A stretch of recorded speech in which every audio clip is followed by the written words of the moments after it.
Can everybody shout hey yo to Mrs. Couch Potato? She's in her own world in the state of San Diego. Drives a 98 her wage your mind is. Good morning, CB. It's Tuesday, March 30th. I'm Kimmy. And I'm John. And here are your morning announcements. Wednesday and Thursday this week are Fun Wednesday and Thursday with an April Fool's Day theme. Dress as foolishly as you can the day you come to school and send a pic of your outfit to the CB Studco Instagram page to earn points for your grade. Please remember how important it is to practice social distancing before and after school. As we see a rise in cases, we are also seeing a great number of students gathering closely together before and after school. Do your part to help stop the spread to ensure that everyone remains safe and that CB can remain open. Grade 12s, please keep checking out the scholarship page on CB Guidance. New scholarships are still being posted. The Gloucester Horticultural Bursary for students pursuing studies in environmental science, horticulture, forestry, or agriculture is due at the end of March. CB is looking for input from grade 12s about this year's graduation ceremonies. Please fill out the form under News on the CB homepage. Are you interested in participating in an online science scholarship competition that could result in a scholarship to the Faculty of Science at the University of Ottawa? The competition involves knowledge of chemistry, biology, and physics and is open to students in grades 9 to 12, but designed for grades 11 to 12. Participation is free, but you must register by April. Please email Ms. Badgery in Guidance for more details. The OFSA Alumni Scholarship Fund will be awarding $500 scholarships to deserving student athletes from member schools. Applications can be found on the OFSA website and are due April 15th. That's all from us today, CB. Now here's your sports desk.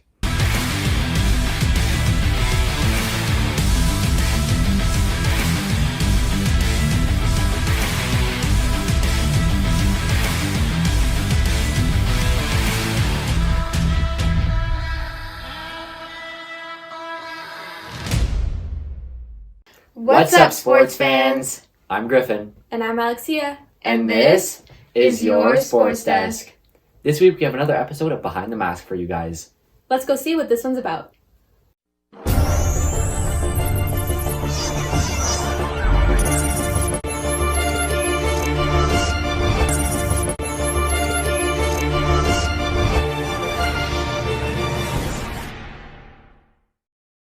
Recently, in the media, you probably have been hearing about esports, and you may be wondering, what is esports?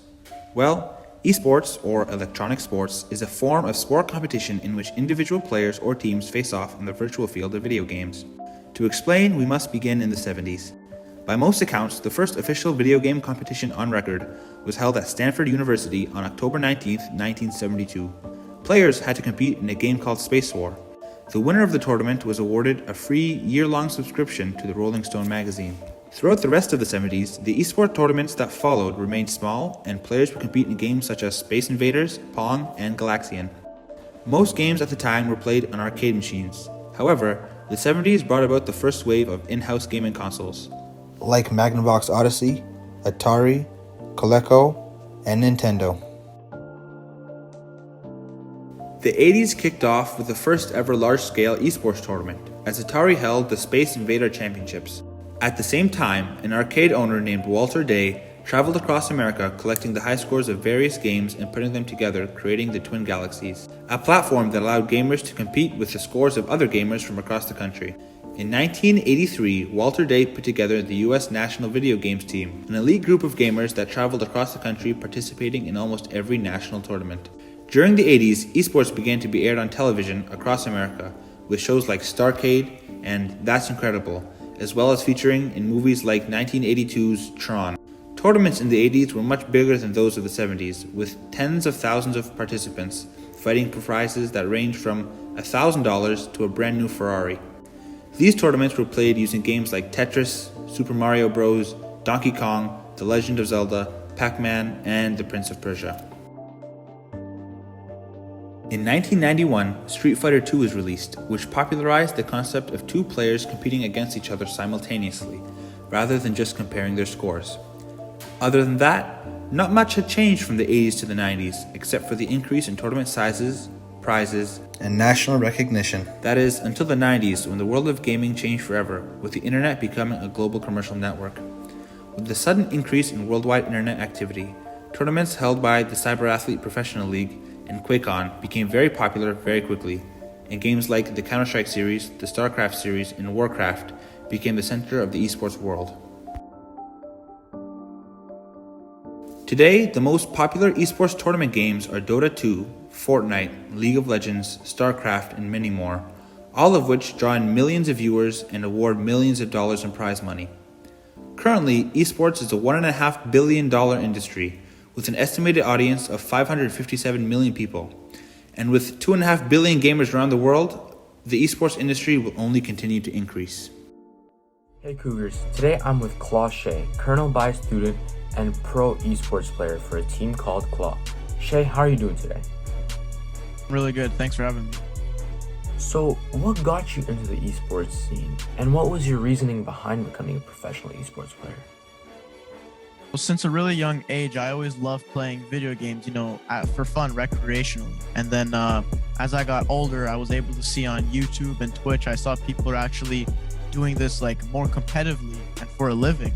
So I saw that I can turn my passion into an actual source of income, but it's also still a fun thing that I have a lot of enthusiasm and passion to contribute to and play for. So that's what motivated me to actually get into this community and realm of how to make money and still play video games. Nice. And what video games do you play? I mainly play Call of Duty. That's the main game that I play professionally.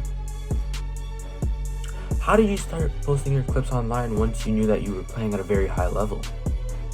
So I'm sure all of you know about YouTube, of course. That's the main platform for me personally, where I upload all of my gaming and Call of Duty clips.